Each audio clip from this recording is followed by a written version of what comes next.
और यूक्रेन के बीच चल रहे विवाद के बाद यूक्रेन के राष्ट्रपति ने अपने फेसबुक पोस्ट में बताया कि रूस 16 फरवरी को यूक्रेन पर हमला कर सकता है। इस बीच अमेरिका ने अपने नागरिकों को फिर चेतावनी दी है और कहा है कि वो जल्द से जल्द यूक्रेन से वापस आ जाएं। रूस ने दावा किया है कि उसने यूक्रेन बॉर्डर से अपने सैनिकों को बेस पर वापस बुला लिया है। इस खबर के बाद दुनिया ने राहत की सांस ली है।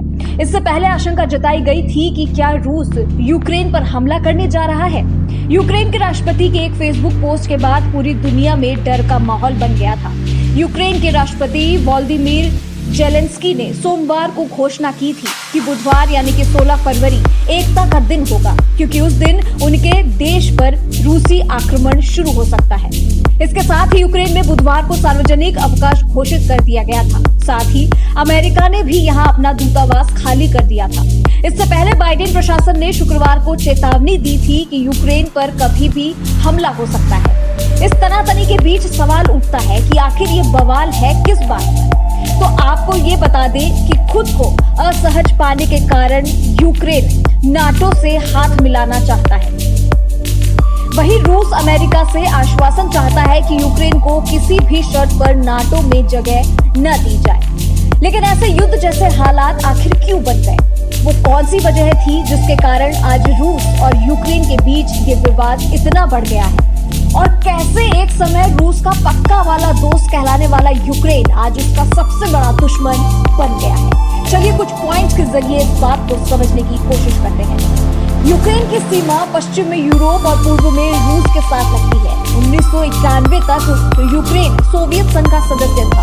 रूस और यूक्रेन के बीच तनाव 2013 से शुरू हुआ। नवंबर 2013 में यूक्रेन की राजधानी कीव में तत्कालीन राष्ट्रपति विक्टर यानुकोविच का विरोध शुरू हो गया। यानुकोविच को रूस का समर्थन था, जबकि अमेरिका ब्रिटेन प्रदर्शनकारियों का समर्थन कर रहे थे। फरवरी 2014 में यानुकोविच को देश छोड़कर भागना पड़ा था। इससे नाराज होकर रूस ने दक्षिणी यूक्रेन के क्रीमिया पर कब्जा कर लिया। साथ ही वहां के अलगाववादियों को समर्थन दिया। अलगाववादियों ने पूर्वी यूक्रेन के बड़े हिस्से पर कब्जा कर लिया। तब से रूस समर्थक अलगाववादियों और यूक्रेन की सेना के बीच लड़ाई चल रही है। क्रीमिया वही प्रायद्वीप है जिसे 1954 में सोवियत संघ के सर्वोच्च नेता निकिता क्रुश्चेव ने यूक्रेन को तोहफे के तौर पर दिया था। 1991 में जब यूक्रेन सोवियत संघ से अलग हुआ तो कई बार क्रीमिया को लेकर दोनों के बीच तनातनी बनती रही। दोनों देशों के बीच शांति कराने के लिए पश्चिमी देश आगे आए। 2015 में फ्रांस और जर्मनी ने बेलारूस की राजधानी मिन्स्क में रूस यूक्रेन के बीच शांति समझौता भी किया। इसमें संघर्ष विराम पर सहमति बनी।